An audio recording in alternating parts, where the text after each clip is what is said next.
In the not-so-distant future, an anthropologist and one of their students walk to their archaeological site. Let's watch on as they do their work.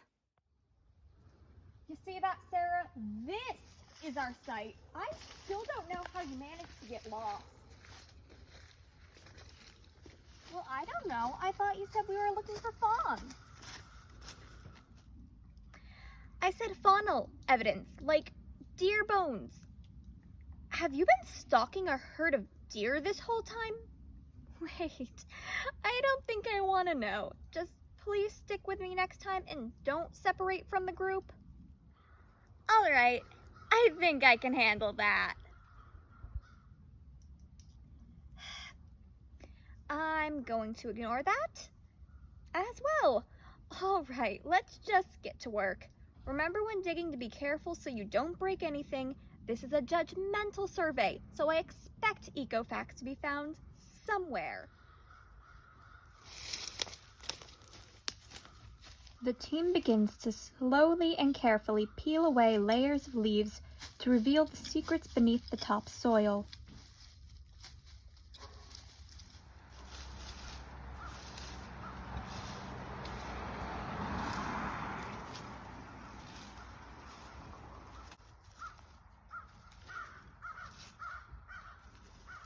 Oh, look, I found something. Now what? You did. Now hand it to me before you drop it. It's a white-tailed deer skull. This is good faunal evidence. You remember what faunal evidence means from my lecture the other day, right? Of course I do. It means absolute dating with trees. No, that's not what this means at all. If we were dating this site with trees, that would be dendrochronology, and we would be examining the profile of tree rings. We are trying to relatively date this site with a white-tailed deer skull, or faunal evidence. Please tell me you at least understand the difference between relative and absolute dating. I've got this one. All right. Absolute means you are coming up with an exact calendar date for an artifact or site, while relative dating is coming up with an approximate age based on context clues and no time scale. Oh my God, you actually listen in my class?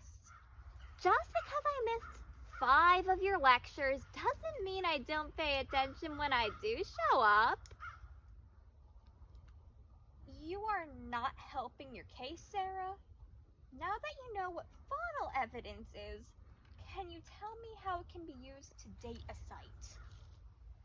If a certain type of animal was only in an area for a certain amount of time, it would be in the archaeological record. You're close. I'll use our deer skull as an example. Let's say the white-tailed deer has been in this location for 3,000 years. That means this site cannot be older than 3,000 years old. Now, I'll reverse it. Let's say white-tailed deer disappeared from this area, 3,000 years ago.